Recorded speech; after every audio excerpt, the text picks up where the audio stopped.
I call the honourable member for Greenlaw.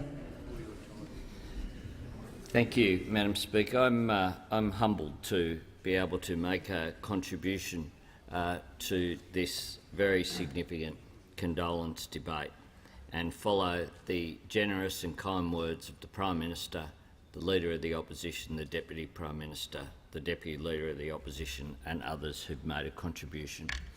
I begin by expressing my condolences to Tony, who of course was a former federal Labor member for Greenlaw as well, to Nicholas, to Stephen, to Catherine, to their partners and to their family. Gough Whitlam was a giant of Australians. He was a great parliamentarian, but also a great citizen.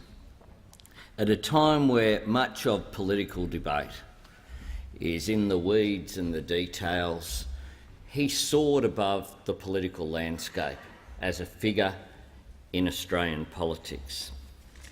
He both anticipated but was able to create the future by his actions.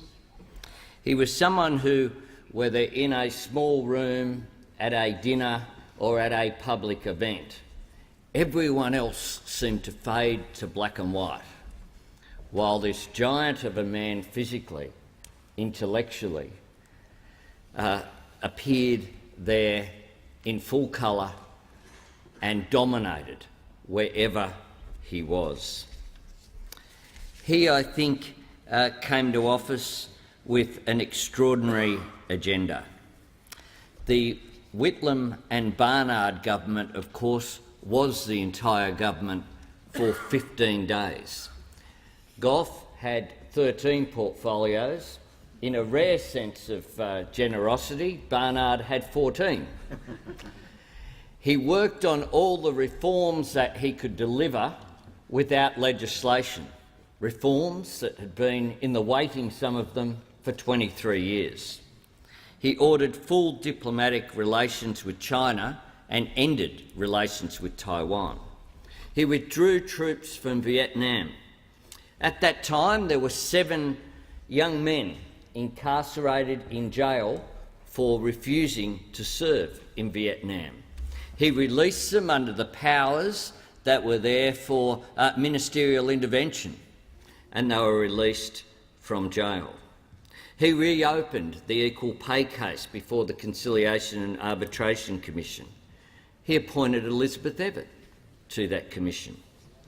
He also banned racially based sporting teams. Of course, the issue of the apartheid-based teams from South Africa were at the time very controversial indeed. Those short couple of weeks were a sign of things to come, and in 3 years he did not waste a day. They were 3 years of enormous reform that transformed our nation into the modern Australia that we see today.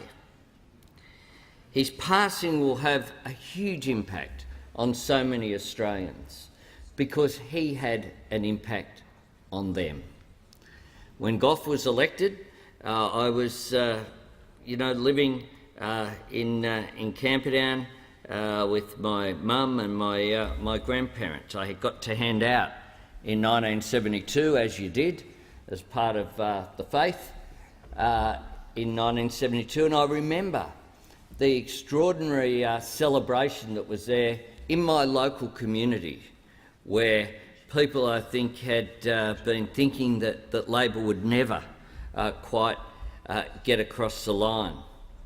And he made a difference. He made a difference. The changes to social security for my mum, who was on an invalid pension, he changed being on social security from something that was you weren't good enough to be a real member of society to treating people with respect.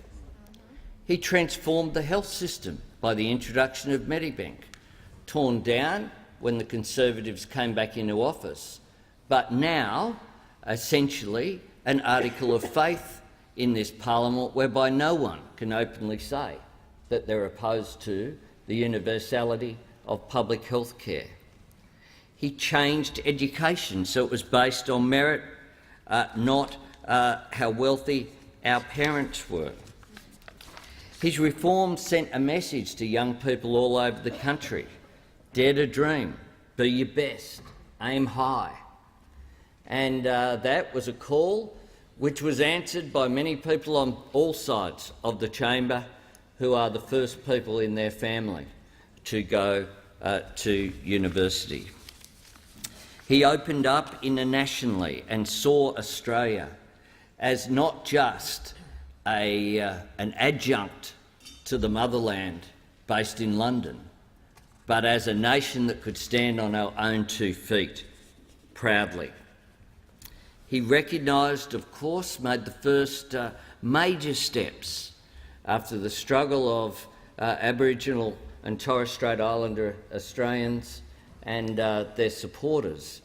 It was that image of Gough passing the red dirt through Vincent Lingari's hands that I think mark a turning point in Australian history with regard to taking the walk and the journey to full reconciliation with the first Australians.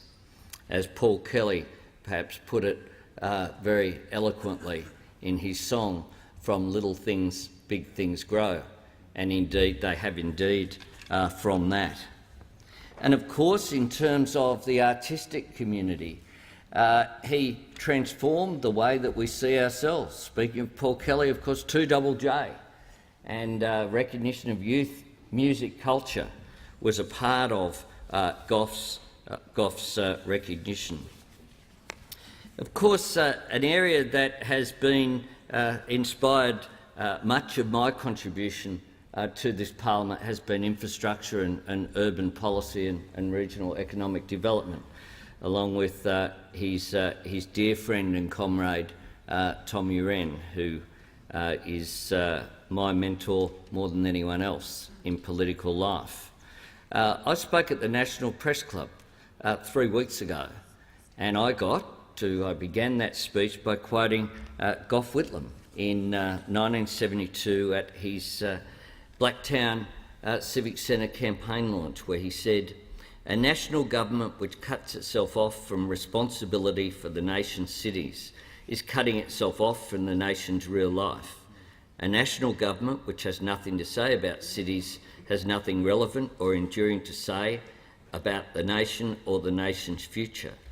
Labor is not a city-based party, it is a people-based party, and the overwhelming majority of our people live in cities and towns across our nation."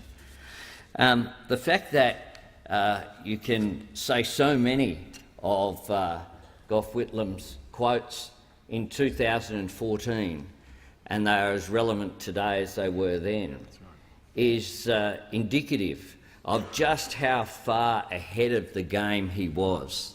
And he was ahead of the game within our party as well. He understood that you had to take power away from the factional bosses on the national executive, those photos of him being excluded from the decision-making that was taking place within the party from the entrenched interests. And he reformed the Australian Labor Party and made it a modern political party at great cost to people who, of course, wanted him expelled from the Labor Party at that time. I think in terms of Gough Whitlam's legacies, he is someone who will be regarded very fondly indeed. As the Leader of the House said, there's no doubt that the events of the 11th of November 1975 will loom large over the debate about his legacy. On that day, my history teacher at the time, Vince Crowe, walked into the history class at St Mary's Cathedral and announced that our Prime Minister has been sacked and our government has been overthrown. They were good people, the Christian Brothers at St Mary's. They understood class politics. And I was home very late that day, as there was a fair bit of activity in the city of Sydney. There were horses and people attacking the stock exchange. They were very turbulent times indeed.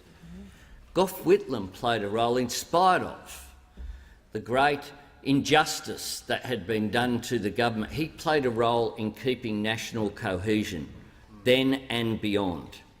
He held a demonstration there 2 days afterwards, for which we were all excused from wagging class to go across to the domain that was our playground at school.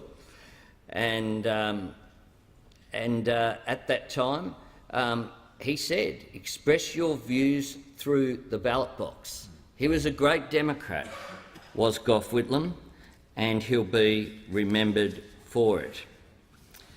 Can I conclude by saying that I think our legacy in terms of political contribution can be judged by the permanency of it. If you look at Gough Whitlam's great reforms, access to education being opened up, recognition of China, engagement in our life in the full cultural activities, removal of discrimination against women on the basis of race through the Racial Discrimination Act. All of these measures have stood the test of time. All of them were very controversial at that time. All of them very controversial at that time. So I think he leaves a great legacy to the nation. He taught us to be brave, brave about our reform ambitions, brave in the face of our critics, and unstintingly brave in the pursuit of the greatest ambition any of us can ever pursue, that is justice and opportunity for all.